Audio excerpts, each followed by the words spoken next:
Okay, what I want to talk about today is share my experiences on ISO and Six Sigma. Now you'll be doing the readings, and the material is well covered in there. In fact, even the Titans reading is from my own experience.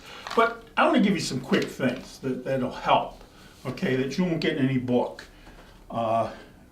I've consulted for over 40 companies, mainly medium and small size companies, on putting in ISO and another 25 on Six Sigma.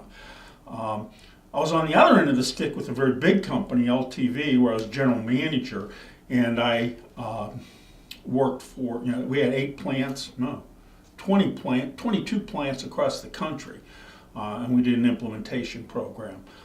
So I've been on that side of it, where I was the manager in a big company trying to get ISO in and Six Sigma. So anyhow, let's look at a few things here. Some of the main problems I've experienced with companies and so forth. Okay? First of all, the number one cost to you as a company in putting in ISO 9000, okay, is usually clerical, documentation. And the real issue is you over-document, okay? What people have to realize is you don't get any extra points with the ISO auditor by having more written standards, okay? Or that the length of your standards are so detailed. In fact, that hurts you. What you have to have is have a minimal amount of written standards with not a lot of detail telling them how to do the job, because what they grade you on is that you do what you say. So if you have a 20-page standard, no operator is going to follow that completely, okay? Where you just have maybe 5 bullet points, they can follow that. So that's the number one issue in cost and in actual product problems doing the audit, okay? Number 2 issue in the audit, okay, getting certified, is the idea of corrective action.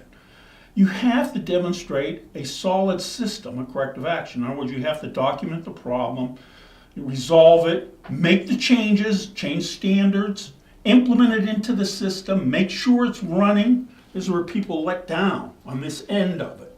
Okay, and that's what ISO is all about. It's one of the good things, actually, the corrective action. There's a lot of stuff as a manager I thought, we don't really need this and so forth.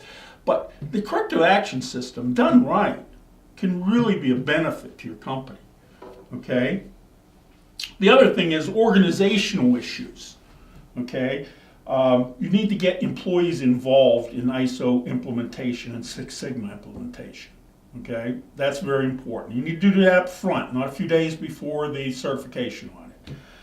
I suggest that you, even reasonable size, small even, you have a steering committee. And that steering committee is headed by a guy in operations or maintenance, maybe even accounting, because that plays, but not quality control. It should not be a quality control program.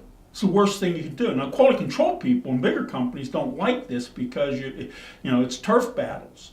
But believe me, the best way to get it implemented is have somebody outside quality be in charge. Quality sits on the steering committee, okay, and they can have their input. But I say cross-functional. Not have an accountant on that steering committee, and that's very important. Costs are important in ISO and in Six Sigma. And you're going to need those departments. Have a maintenance guy in the steering committee. So have a nice cross-functional team. Okay? So that's the quick and down dirty, some points of ISO. I'd be more than happy if you call me if you're into a particular case at your workplace or you want to know more, okay, on ISO. Six Sigma is somewhat similar. Little different in that Six Sigma requires pretty extensive and deep training, particularly in the statistical end. Again, but you can overdo the statistics. Just like you can overdo the documentation in ISO 9000, biggest problem in Six Sigma is to overdo the statistics. Statistics are not necessarily required. Okay? There are plenty of problem solving that can go on. You hear these 6 steps, 7 steps, whatever, that different companies have that don't use statistics. Okay? Statistics is a helpful tool. Okay?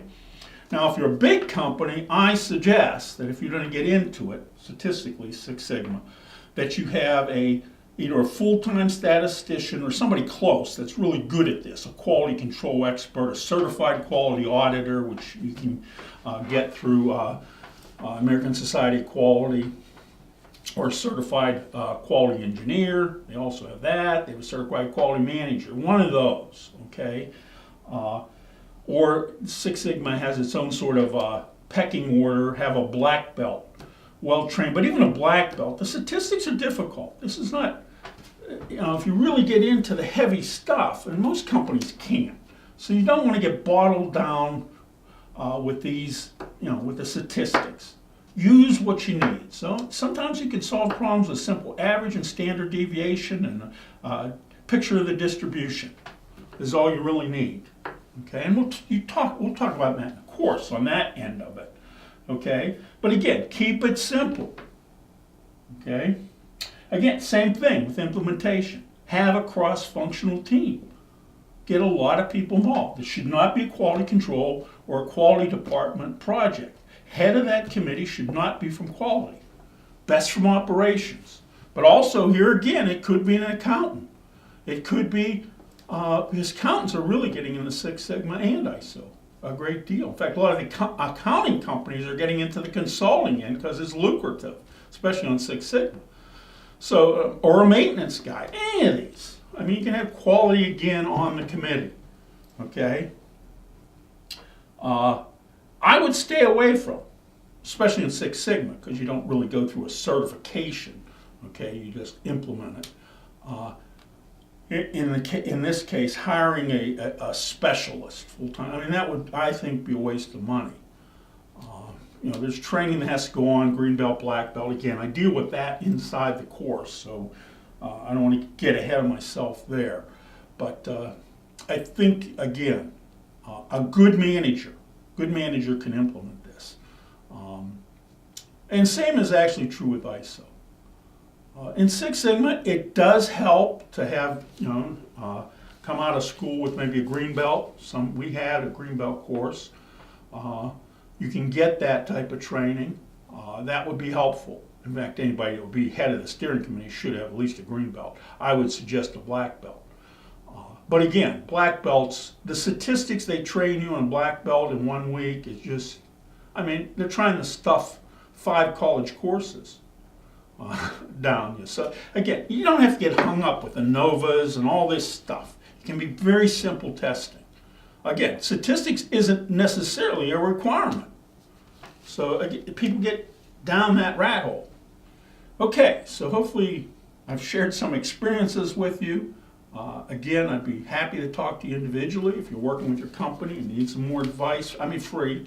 So, once you're a student of mine, you're a student of mine. You're always welcome to call me. Okay?